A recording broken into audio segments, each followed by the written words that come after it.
Welcome back again friends, आपके अपने YouTube channel mastermind Sameer में।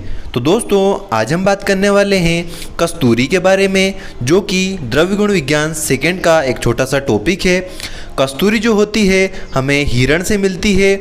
जो हिरण आपको स्क्रीन के ऊपर शो हो रहा होगा, इस टाइप का हिरण होता है जिसके दांत आगे की ओर निकले होते हैं। साथ ही साथ आप कस्तूरी का फोटो भी देख सकते हैं। स्क्रीन के ऊपर शो हो रहा होगा कि कस्तूरी किस तरह से दिखती है।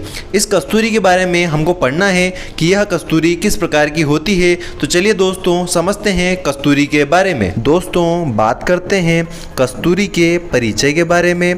कस्तूरी नर हिरण मृग से प्राप्त होने वाला द्रव्य है, अर्थात जांतव द्रव्य है। तो दोस्तों, जो कस्तूरी होती है वो किससे मिलती है? मेल हिरण जो होता है उससे मिलती है और जानवर से मिलती है, इसलिए एक प्रकार का क्या है? जांतव द्रव्य है। आगे बात करें तो नर हिरण की लिंगेंद्रिय को आवर्त करने वाली त्वचा से एक कस्तूरी कोष्ठ थैली बनती है जिसमें कस्तूरी बनती है। तो दोस्तों, जो नर हिरण होता है उसका जो लिंग होता है, जो पेनिस होता है, उसको कवर करने वाली जो स्किन होती है, त्वचा होती है, उससे कस्तूरी कोष्ठ का निर्माण होता है, जो कैसा रहता है? एक थैली के समान रहता है। कस्तूरी कोष्ठ का निर्माण होता है जो कि एक चेंबर होता है जिसके अंदर कस्तूरी बनती है। और ये जो चेंबर होता है, जो कोष्ठ होता है, वह जो नर हिरण होता है उसकी नाभि के पास होता है, उसकी अम्बिलिकस के पास होता है। तो ये हमें इसके परिचय के अंदर लिखना है। आगे बात करें तो नर हिरण की युवावस्था के मध्यकाल में कस्तूरी बनना प्रारंभ होती है, जो मादा हिरण को आकर्षित करने के लिए नर हिरण में बनती है। अब दोस्तों, क्या होता है? जो नर हिरण है उसकी युवावस्था में जब ब्रीडिंग सीजन होता है उस टाइम पे क्या होता है? कस्तूरी बनना प्रारंभ होती है। जो किस लिए बनती है? जो फीमेल हिरण है, जो मादा हिरण है, उसको अट्रैक्ट करने के लिए नर हिरण के अंदर ये कस्तूरी बनती है। इसकी गंध से भ्रमित होकर नर हिरण इधर उधर घूमता है। ऐसे हिरण को मृत या जीवित पकड़ लिया जाता है तो उसकी कस्तूरी खुरच कर प्राप्त कर ली जाती है। अब दोस्तों, जो मेल हिरण है, जो नर हिरण है, वो क्या करता है? उसके शरीर के अंदर ही ये कस्तूरी पाई जाती है, लेकिन उसे पता नहीं होता है कि ये कस्तूरी कहाँ है। तो वो चारों ओर देखता है कि यह खुशबू कहाँ से आ रही है, सुगंध कहाँ से आ रही है, तो इधर उधर दौड़ता फिरता है।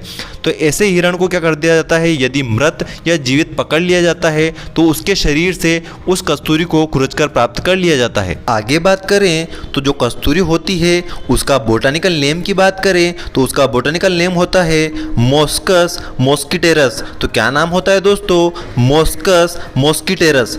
आगे बात करें इसकी फैमिली के बारे में तो इसकी फैमिली होती है मोस्किडी या सर्विडी। तो दोस्तों, जो हमारा बोटानिकल नेम है मोस्कस मॉस्किटेरस, उसी से आप फैमिली भी बड़ी आसानी से याद हो जाएगी। मोस्किडी और सर्विडी भी इसकी फैमिली होती है, तो दोनों में से आप कोई सी भी यूज़ कर सकते हैं। आगे बात करें पर्याय की तो सबसे पहला पर्याय है इसका कस्तूरी। तो कस्तूरी ऑलरेडी नाम से हमको डबल लिख देना है, तो कस्तूरी तो हमें याद रहेगा ही। आगे बात करें मृगनाभि। मृगनाभि क्यों बोलते हैं? मृग का मतलब होता है हिरण, तो हिरण से मिलती है इसलिए यहाँ पर मृग लिखा हुआ है। और मृग नाभि इसलिए बोलते हैं क्योंकि हिरण के नाभि के नज़दीक पास में यह पाई जाती है, इसलिए इसको मृग नाभि बोला जाता है। नेक्स्ट है मृग मद। तो इसके लिए भी हम पढ़ के आए हैं कि यौवनावस्था में जब हिरण की यौवनावस्था होती है, जब उसका ब्रीडिंग सीजन होता है तब बनती है, इसलिए इसको मृग मद भी बोला जाता है। तो इस तरह से आप इन तीनों पर्याय को मतलब समझ लें और आसानी से याद कर लें। आगे बात करते हैं इसके इंग्लिश नेम के बारे में। तो इंग्लिश के अंदर कस्तूरी को मस्क बोला जाता है, तो आप इंग्लिश के अंदर इसका नाम ध्यान में रख लें कि कस्तूरी को मस्क बोला जाता है। आगे बात करते हैं कस्तूरी के भेद के बारे में। तो भाव प्रकाश के अनुसार कस्तूरी के 3 भेद होते हैं। तो मोस्ट इंपोर्टेंट आपको ध्यान में रखना है कि भाव प्रकाश के अनुसार कस्तूरी के 3 भेद बोले गए हैं। अब कौन कौन से भेद हैं? काश्मीरी, नेपाली और कामरूप। अब काश्मीरी जो होती है नाम से ही स्पष्ट है, कश्मीर में उत्पन्न होती है और श्वेत वर्णी होती है। तो दोस्तों, कश्मीर के अंदर हमने देखा है कि ज़्यादातर बर्फ़ रहती है। तो बर्फ़ कैसी रहती है? वाइट कलर की। तो हमको ध्यान में रखना है कि यहाँ उत्पन्न होने वाली जो कस्तूरी होगी वो श्वेत वर्णी होगी। होगी, सफ़ेद कलर की होगी। और ये कैसी होती है? अवर होती है, मीन्स हीन गुणों वाली होती है। आगे बात करें, सेकंड होती है नेपाली। तो नेपाली यहाँ भी नाम से स्पष्ट हो रहा है कि यह नेपाल में उत्पन्न होगी और नीलवर्णी होती है और यह मध्यम गुणों वाली होती है। आगे बात करते हैं, नेक्स्ट है कामरूप, जो कि कृष्णवर्णी होती है। तो क से कामरूप और क से कृष्णवर्णी, इस तरह से आप इसको याद कर लें। और ये जो होती है श्रेष्ठ होती है, कस्तूरियों में श्रेष्ठ होती है। साथ ही हमें यहाँ पर इसका उत्पत्ति स्थान नहीं बताया गया है। आगे बात करते हैं प्रशस्त कस्तूरी। प्रशस्त कस्तूरी का मतलब क्या? जो बेस्ट कस्तूरी होती है, जिसको हमें प्रयोग में लेना चाहिए, उसके अंदर कौन कौन से गुण होना चाहिए, तो उसके बारे में बात करते हैं। तो जो प्रशस्त कस्तूरी होती है वह कृष्णवर्णी होना चाहिए। तो ऑलरेडी हम ऊपर बात करके आ चुके हैं कि श्रेष्ठ जो कस्तूरी होती है वह कौन से कलर की होती है? कृष्णवर्णी होती है। तो हमें कृष्णवर्णी जो कस्तूरी होती है उसको लेना है। श्यामवर्णी कस्तूरी को लेना है। दानेदार होना चाहिए, स्निग्ध होना चाहिए और केवड़े के समान तीव्र सुगंधित होना चाहिए। तो जो केवड़ा होता है उसके समान उसके अंदर से जो स्मेल होती है वो तीव्र स्मेल आना चाहिए, तीव्र सुगंधित वो होना चाहिए। आगे बात करें इसके रस पंचक की, तो इसका रस जो होता है वह कटु और तिक्त होता है। विपाक की बात करें तो वह भी कटु होता है। अब यहाँ पर रस और विपाक दोनों के अंदर हमें कटु मिल चुका है, तो वीर्य सीधी सी बात है उष्ण होगा। नेक्स्ट बात करते हैं गुण की, तो गुण जो होगा इसका लघु, रुक्ष और तीक्ष्ण होगा। आगे बात करते हैं परीक्षा के बारे में, एग्जामिनेशन के बारे में, कि किस तरह से हम नकली और असली जो हमारी कस्तूरी होती है उसके अंदर किस तरह से डिफरेंशिएट कर सकते हैं। तो उसके लिए कुछ परीक्षाएं बताई गई है।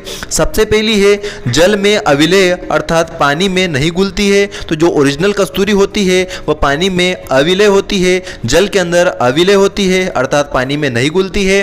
सेकेंड है अग्नि से पिघल जाती है। तो जो ओरिजिनल कस्तूरी होती है आग में डालने पर पिघल जाती है। नेक्स्ट है कागज में रखने पर पीला दाग छोड़ती है। तो दोस्तों जो ओरिजिनल कस्तूरी होती है यदि उसे कागज के अंदर रख दिया जाए तो वह पीला दाग छोड़ देती है। आगे बात करते हैं कस्तूरी के गुण धर्म के बारे में, कि आखिरकार जो कस्तूरी होती है उसे चिकित्सा कर्म में प्रयोग किया जाए तो उसके अंदर क्या क्या गुणधर्म होने चाहिए या फिर उसके क्या गुणधर्म होते हैं उसके बारे में समझते हैं। तो दोस्तों जो कस्तूरी होती है वात कफ शामक होती है, अर्थात वात और कफ का शमन करने वाली होती है। मानस रोगों में लाभकारी होती है। तो जो मानसिक रोग होते हैं, जो उन्माद अपस्मार जैसे रोग होते हैं उसके अंदर इसका प्रयोग किया जा सकता है। आगे बात करें तो श्वास, कास और वात व्याधियां जो होती है उसके अंदर भी कस्तूरी का प्रयोग किया जाता है। आगे बात करें विशिष्ट योग की, कि कौन कौन सी मार्केट प्रिपरेशन कस्तूरी की मिलती है। तो सबसे पहला आपको इसके अंदर याद करना है कस्तूरी भैरव रस। कौन सा याद करना है? कस्तूरी भैरव रस। और दूसरा याद करना है मृग मद आसव। तो दोस्तों आपको ये वीडियो कैसा लगा नीचे कमेंट बॉक्स में जरूर बताएं। और जिसने भी अभी तक मास्टरमाइंड समीर को सब्सक्राइब नहीं किया है तो प्लीज सब्सक्राइब कर लें, बेल आइकन को प्रेस कर दें ताकि आने वाली वीडियो की अपडेट आपको मिलती रहे। Thank you.